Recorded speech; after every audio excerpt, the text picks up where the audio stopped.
Tara mga idol, samahan niyo ulit ako, gamitin natin si Ruby, malakas din daw to. Try natin kay Esmeralda si Ruby. Dalawa pa sila dito mga idol. Kasama pa niya si Alucard. Ayun na nga, nabigyan natin siya pero muntik na din tayo doon. Wow! Ikaw Esme, pinahamak mo si Alucard. Aba teka mga idol, gusto niya talaga ng isang hampas sa mukha, sige lumapit ka. Ayan na, natupad na ang gusto mo, may kasama pang TP. Naku po, nagtawag na ng makunat. Baka kala nyo tatakbo ako, nagkakamali kayo. Ayun na nga mga idol, walang kadala-dala. Nandamay pa. Panuodin nyo mga idol, 1v1 kami ni Esme, matira matibay. Sabi ko sa mga kasama ko na walang tutulong, 1v1 lang ang labanan, matira matibay. Pero malakas at makunat din naman ang Esme, pero ako ata ang bida dito. Grabe ang bakbakan namin dito mga idol, talagang matira matibay.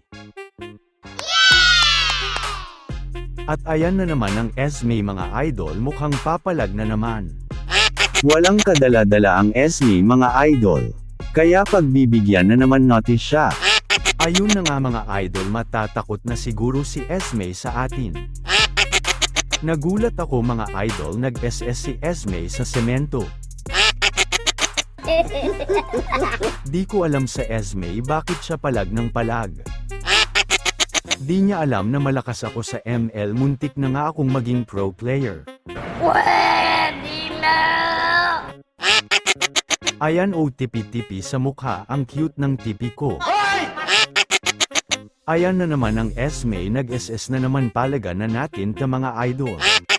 Grabe na ang galit sa atin ng Esme mga idol, galit na paktay kung paktay na ang labanan. Sa palagay nyo mga idol, may problema kaya si Esme, baka iniwan ta ng jowa bells niya.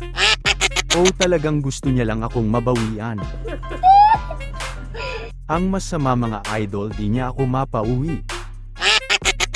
Ayun mga idol, may nagra-ramble Tara at makisali tayo. Ba't kasi nakarating kayo dito?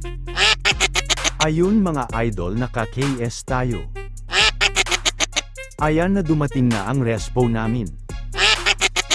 Pero wala pa rin silang tigil sa pambubuli nila sakin. Nagagandahan ata sila kay Ruby. Sige lang palag, atres abante lang ang labanan, ganyan ang mga laruan ng isang pro player. Palag lang ng palag. Teka, walang tatakbo. Tara mga idol, tapusin na natin ang laban at nang matulog na si Esmeralda. Matulog ka na Esmeralda para bukas magka-jowa ka na. Salamat mga idol sa inyong oras. Hanggang sa susunod mga idol.